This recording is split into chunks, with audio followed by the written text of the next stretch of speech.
Alright, so you just recently picked up your first camera and you're trying to figure out and navigate this whole internet landscape of, oh, do this, oh, do that. And you just want to know where to start. And you want somebody who's not going to BS you, and you want somebody who's going to give you the tools that are going to equip you to create a career in video production.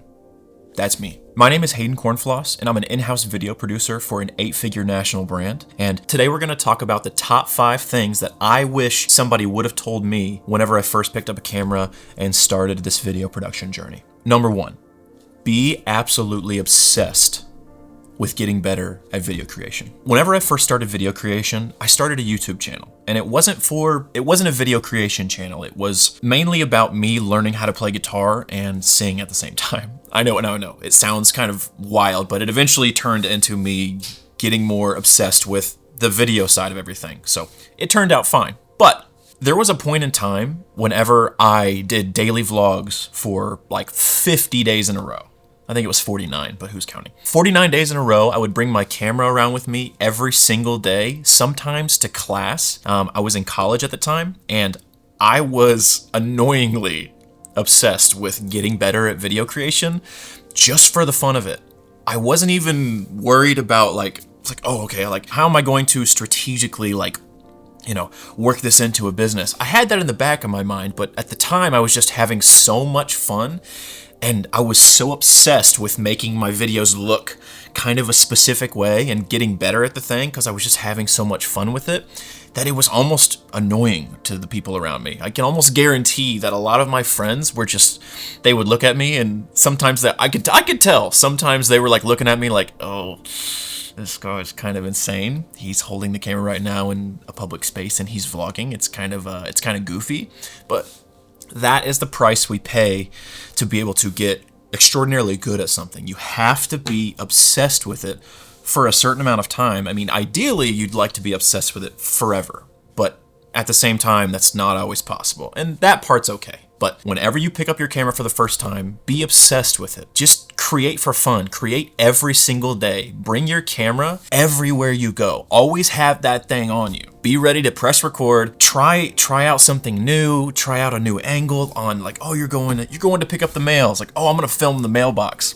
I literally took like an hour and a half in my grandma's front yard. There was a little turtle on a fountain that I was like, okay, I want to make this turtle look super, super sick. And I did like a bunch of little slow motion things around it. But this is the kind of obsession that I'm talking about. If you want to get really, really good at creating videos, you need to become obsessed. Number 2, find people that are doing what you want to do in the future, who have a career in video production, and just be around them. Find people who have what you want. This goes for everything. Find people who have what you want and just try to find creative ways to be around them. Try to find ways you can help them out. This is a perfect example. A friend of mine, Jordan Miller, has got a business called ISO Images. Within the past, 5 to 7 years, we became friends through a mutual interest of video production and content creation and photo and video and everything. And we became friends outside of just that interest, but that was something that was helpful, that fueled friendship as well, and still does.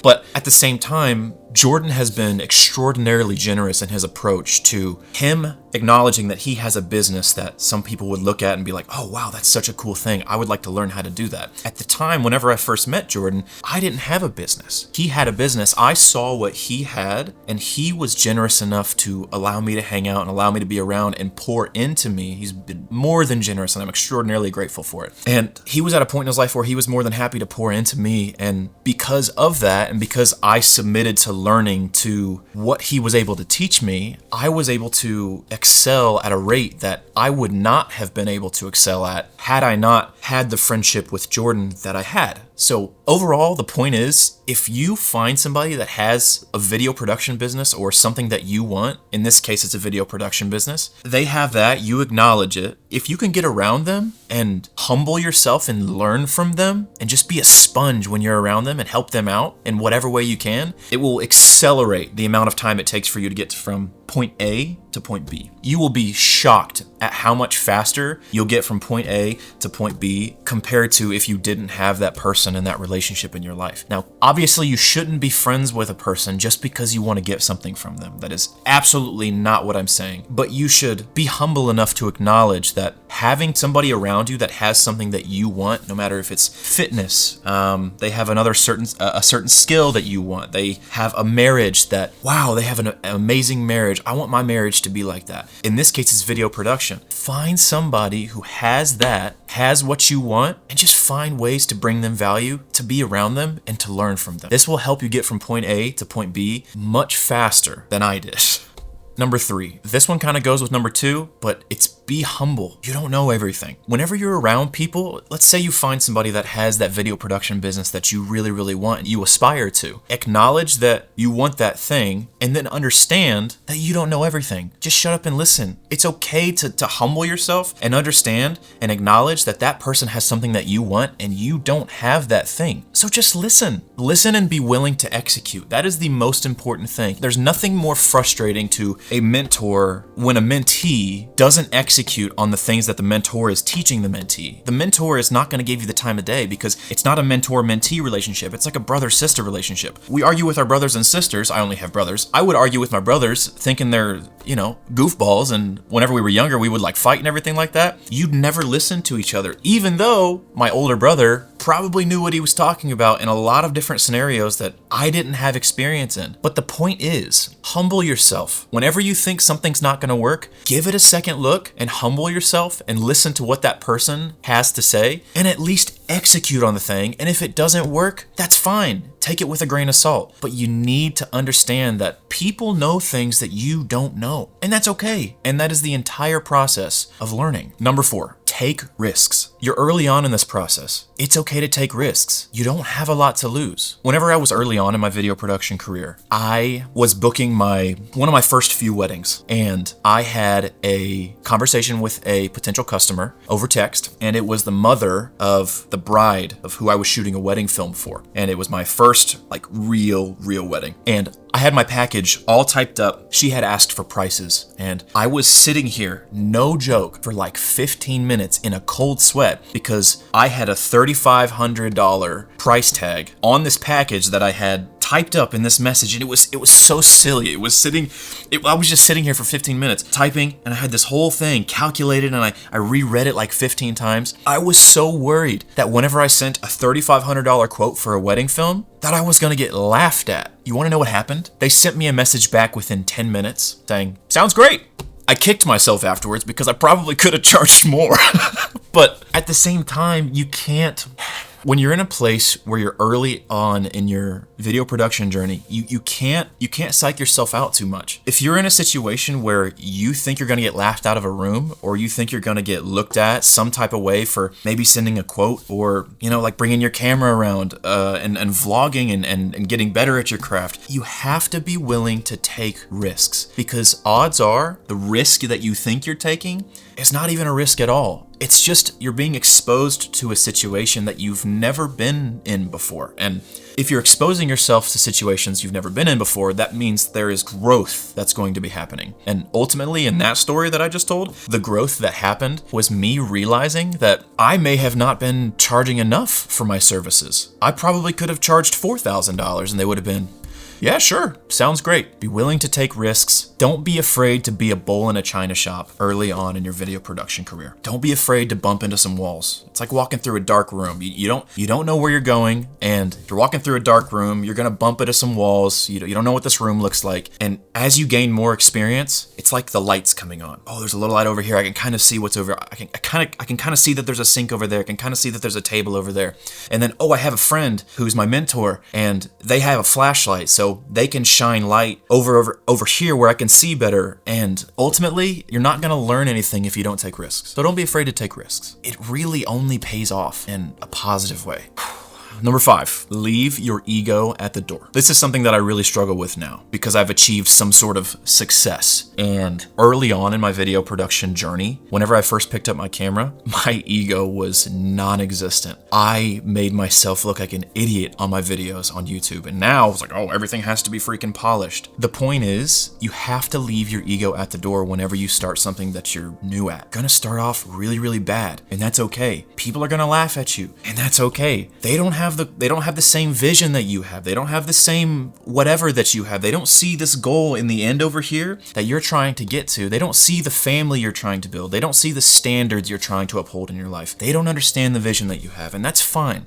And there will be people in your life that do understand that vision. One of the people that understands my vision is my wife, and she's sitting over in the next room over there. I tore up the apartment to make this video. She is a person that understands the vision that I have for us as a family, and she does everything she can to support that. There will be people in your life who aren't that, and there will be people in your life who are that. Identify those people and do your best to be around the people who support your journey. But ultimately, when you're early on in the process, leave your ego at the door. Don't be afraid to make yourself look silly. When you're taking risks, you're gonna look silly, and that's okay. Another thing that comes along with leaving your ego at the door is you can't be afraid to do free work. I cannot tell you how much free work in the beginning of my video production journey that I did. It's just an insane amount, but you can see that it is paid off, and it allowed me to build a portfolio and build a skill depth that I can draw from to create these things that I'm creating today. I'm drawing on all of those experiences that I did for free, and by the way, a couple of the ones that I did for free ended up paying me anyways because they loved the video so much and they were so grateful, which is always a cool thing. But it's kind of a double-sided coin because now, as a person, I pride myself on, this is gonna sound counterintuitive, I pride myself on how humble I am. How much ego I don't have. Please hear me, that sounds horrible. But I pride myself on being able to submit to people who know more than me. But at the same time, I find myself looking at commercials on the TV that Nike produces. And I see that commercial and I'm like, I could do that. When in reality, I'm shooting myself in the foot, and I'm a hypocrite when I say stuff like that because I haven't done that. Like right now, I would be too prideful to do free work because I know what I'm worth. But at the same time, there are certain scenarios that I need to understand that I need to humble myself and get my ego out of the way, because doing this free project would open a door for me to be able to get XYZ project down the line. So it's a much more nuanced concept that you really have to kind of parse through in your head. But ultimately, you just constantly need to be aware of your ego and how it's affecting you in your work, and if your ego is getting in the way of you doing greater things in your career. Like with the Nike commercial example, I sometimes laugh whenever I see a commercial on the TV and I'm like, oh wow, it's a really well produced commercial. It's like, I know I could produce that technically, and I say that to myself, and sometimes I say it to my friends that are next to me. It's like, oh, I could produce that, or my wife, and she's always very supportive. And the truth is, I haven't produced a Nike commercial. I haven't. And my ego, even as I'm making this video, I know that my ego gets in my way as well. And that helps me understand how detrimental ego can be to the progression of your video career. Because I sit here and look at TV commercials and I say, oh, I can make that. Well, stupid, you haven't. You haven't made one. You haven't made a Nike commercial. So shut up and get back to work. Go do something that will allow you to build the skill set and build the connections and the networking to be able to actually put yourself in a spot where you can produce a Nike commercial, where you can have a Super Bowl TV commercial, where you can have XYZ, whatever the thing is. Get out of your own way. Shut up about how you think you can produce a Nike commercial. You probably can. I'm talking to myself now. You probably can produce it. You're technically skilled enough to where you can probably produce it. That's fine, but it doesn't matter. So shut up and get back to work and do the things that you know you need to do to achieve X, Y, and Z. This is how ego can get in the way of you advancing in your career. So many different ways that your ego can affect it. And just always keep that in mind when you're progressing through this whole thing. Keep in mind that it is so easy for us as humans to let our ego get in the way and get in our own way and be, oh, so prideful, I'm good at this, blah, blah, blah. So no matter what level you get to in this entire journey, don't let your ego get in the way of you progressing, because it is so easy to allow it to happen. And if you focus on not letting your ego get in the way, you will progress so much faster than I progressed in my journey. And that's the goal of this, all of this, by the way. The goal of me making these videos is to help you get from A to B faster than I did. So if that's something that you're about, and that's something that you really want to pour yourself into, and you really want to make this whole video production thing your career in whatever way it takes form, whether it's working in-house for a company as a video producer like I do, or whether it's building your own video production company.